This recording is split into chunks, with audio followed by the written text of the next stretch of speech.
ঈদের ছুটিতে ঘরমুখো মানুষ, ভিড় ছিল লঞ্চ টার্মিনালগুলোতেও। কোনো ভোগান্তি ছাড়াই যাত্রা করতে পারছে বলে জানান দক্ষিণাঞ্চলের মানুষ। এদিকে সদরঘাট এলাকা ও টার্মিনালে অপ্রীতিকর ঘটনা এড়াতে নেওয়া হয়েছে বাড়তি সতর্কতা। মোবাশ্বের আহমদের রিপোর্ট। ঘরমুখো মানুষ পরিবারের সাথে ঈদ কাটাতে বাস ট্রেনের পাশাপাশি লঞ্চেও ঢাকা ছাড়ছেন।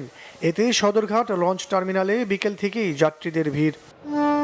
এবার লঞ্চ টার্মিনাল এলাকায় বড় বাস প্রবেশ করতে না দেয়ায় বেশ স্বাচ্ছন্দ্যেই লঞ্চ টার্মিনালে পৌঁছাতে পারছেন বলে জানান যাত্রীরা। বাসগুলো যদি ঢুকতো তাই মনে করেন 1 ঘন্টা 2 ঘন্টা পার হয়ে যেত গুলিস্তান থেকে সদরঘাট আসতে। কারণ বাসগুলো কি করে ওই টিভি ইংলিশ রোডের মোড় থেকেই ঘুরে দিচ্ছে, ঠিক আছে, এদিকে ঢুকতে পারতেছে না। এই জন্যই এবেল মানুষ গাড়িগুলো রিক্সা দিয়ে চলে আসতে পারে। ঈদের কিছু মাল কিনছিলাম, আজকে খুব সুন্দরভাবে লঞ্চ ঘাটে পৌঁছে গেছি। কোনো গ্যাদারিং হয় না, কিছুই হয় না।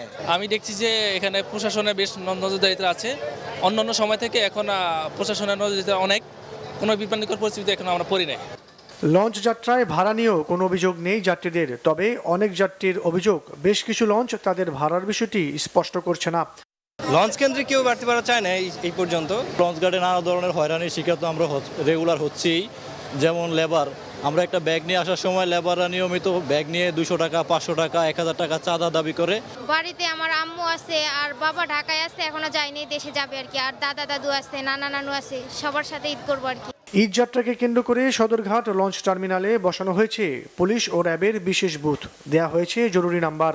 ফোন করে যাত্রীরা জানাতে পারবেন ভাড়া ও ভোগান্তি সংক্রান্ত যে কোনো অভিযোগ। মোবাশ্বের আহমেদ, বাংলা ভিশন, ঢাকা।